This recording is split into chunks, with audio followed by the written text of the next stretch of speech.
Hi everyone. Explaining to you today about the changes that were made to the AC-825 enclosure and the general accessories that were modified on the AC-825 and the expansions. So I'd like to first start showing you that we have here on the board, on the table, three different kinds of AC-825. This one, which we call the first generation box, Gen 1 box. This is the box that was released together with the AC-825 when it first came out. This box has standoffs here, which raise the PCB from the metal enclosure, and were used with the original AC-825s. These boards do not have any kind of plastic on the back. You can see it's just a bare board, and to install this you would just put it onto the AC, well, this is the ME1525 box, and you would tighten the 6 screws and it was done. And likewise, this first generation box could also be used for the expansions. We had a different set of standoffs that would allow you to put 2 D805 boards into the box. These also had no plastic. You just see the bare board, you see all of the components, and these were installed 2 by 2 into the box. Okay. So we initially had 2 different kind of boxes. The ME1525, which was for the AC-825 IP, and the ME1505, which was for the expansions. And that's because the boxes had different configurations for the standoffs. The next change we've made, and I think that you've noticed in the AC-825s that were received in the Dallas office, is that we have removed the plastic standoffs. And the reason for that is that we have new wall mount and DIN rail mountable AC-825 and X805 boards. And you can see the difference between a wall mountable version and the non-wall mountable version, and that's right here. The AC-825s and the expansions now come with a big piece of plastic on the back, and this plastic can be used for doing a wall mount. And as you can see on the back here, we have screw posts for mounting to the wall.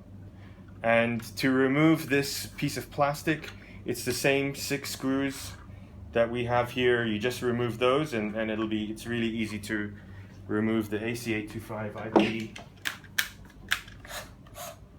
Let's see if I can do that for you here.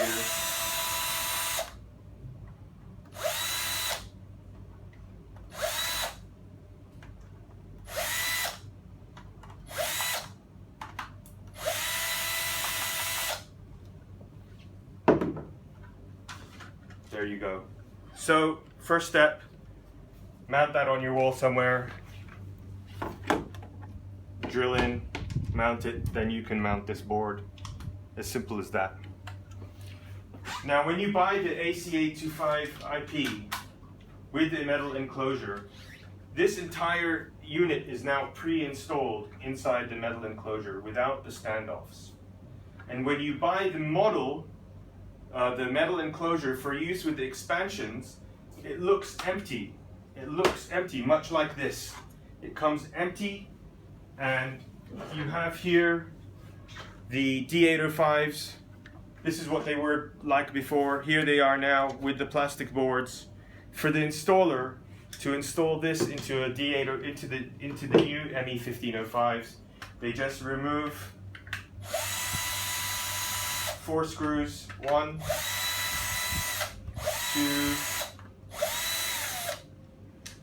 Whoops, that shouldn't come out. 3. Maybe it does.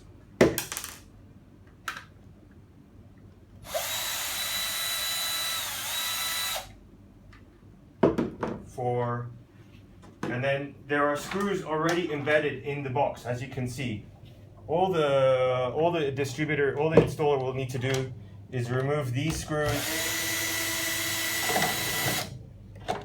all four, put this in, screw this back in, and he's done after he loads this back in, and then it's installed.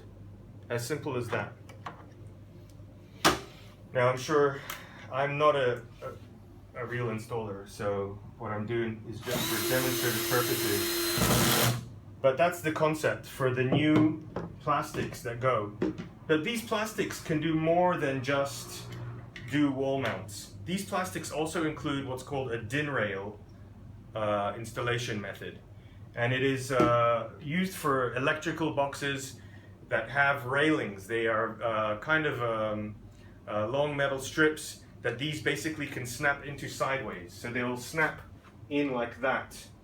And once they are snapped in, to remove them, you can just pull this spring-loaded clip. If you pull it down, you'll be able to unclip. You'll be able to unclip the unit from the DIN rail. And it's meant for electrical boxes, easy installation. DIN rails, I'm not sure if they're common in the US, but they're quite common in Europe. So if you buy in the future the PCBA version of these, it's in the price list, AC-825 IP PCBA, or if you buy the expansions, they always come now with the wall mountable base, and they always come with the DIN rail clip. Now, assuming you bought these and you have the old version of the enclosure that still has the standoffs, it's fine. You can remove this and just chuck it away. You don't need to keep it. And because essentially these two things are exactly the same. Whether with the wall mount base or not, they're exactly the same. So you can remove this, throw it out, and you can install just like that. All right.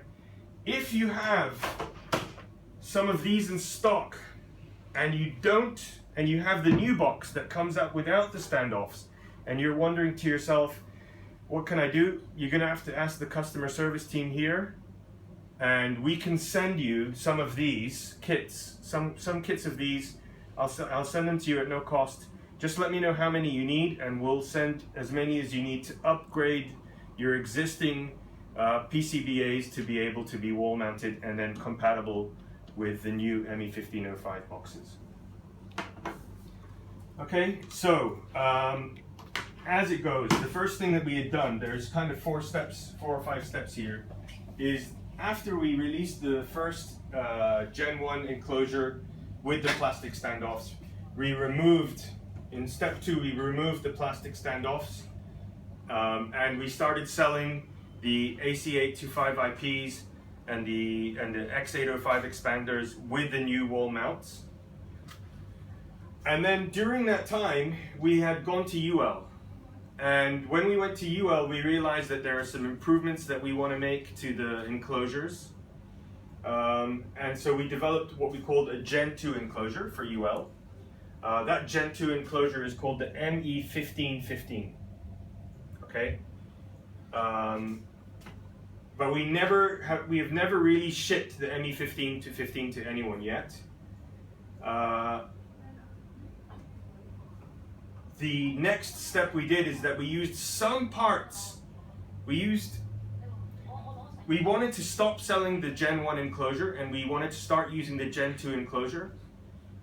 And so we used some parts of the Gen 2 enclosure inside the ME1505. And let me try to explain to you what we had done. And this is exactly a ME1505 that's using the Gen 2 enclosure. You can see that it's Gen 2 because of the addition of another mounting screw point here that's not included in the Gen 1 enclosure. Here's the Gen 1 enclosure. You see it's missing. So you can easily see a Gen 2 enclosure from a Gen 1 enclosure just by looking for this wall mount. It's the most obvious difference. But other changes included the opening here at the bottom. It's at the back here. You can't see it right now, but maybe if you come around here with the camera.